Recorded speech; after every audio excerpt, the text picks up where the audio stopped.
আমি খুবই সংক্ষিপ্ত করব আমার বক্তব্য। সহযোদ্ধার সাথী ও বন্ধুরা, ইন্টারিম গভর্নমেন্ট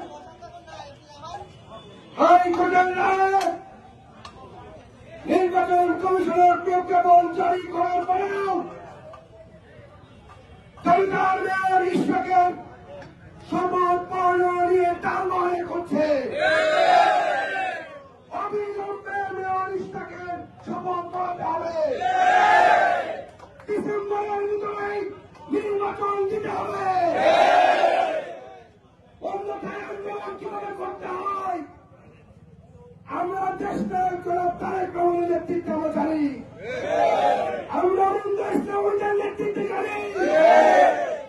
সহযোদ্ধার সাথে বন্ধুরা, শেখ হাসিনা পালিয়েছে।